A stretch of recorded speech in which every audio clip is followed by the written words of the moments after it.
जो ये फेजेस होते हैं ये इतना, इसको लगता है 7 डेज डेवलप करने में, और जो लास्ट 2 डेज होते हैं वो चाहिए होते हैं रेटिकुलोसाइट और इसके लिए इरेथ्रोसाइट के लिए। ठीक, जो लेट वाला है उसमें भी 2 फेजेस आ जाते हैं, अर्ली और लेट।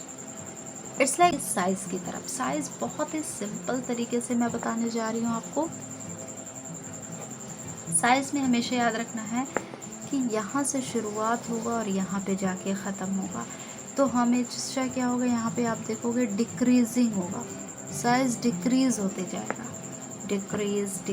जो भी साइज यहाँ पे इतना बड़ा है वो चीज़ आकर के इतना बड़ा हो जाएगा। ठीक है, तो सबसे पहले कितनी बड़ी साइज होती है, यहाँ होती है आपकी लगभग 9 to 23 माइक्रोमीटर।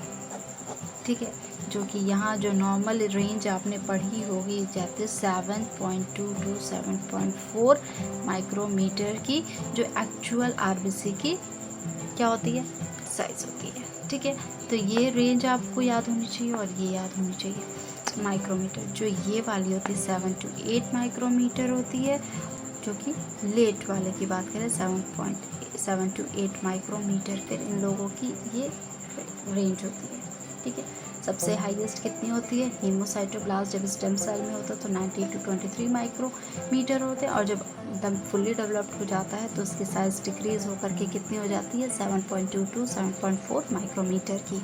जब रेटिकुलोसाइट काउंट होता है तो वो कितनी, इससे ज़रा से बड़ी होती है 7.8, that is only your late नोवोब्लास्ट का भी जो लेट फेज होता है 7 to 8 होता है। ठीक है, अब 7 to 8 है तो अब 8 to 10 हो जाता है आपका अर्ली वाले का, क्या हो जाता है 8 to 10 माइक्रोमीटर का क्या हो जाता है, इसका साइज हो जाता है अर्ली में, मतलब लेट नोवोब्लास्ट की जो अर्ली फेज होता है उसका 8 to 10 हो जाता है। ठीक है, 7.2 to 7.4 था, इसको और इसको हमने अलग कर दिया, 7 to 8 हो गया, 7 to 8 तो ख़त्म हो गए।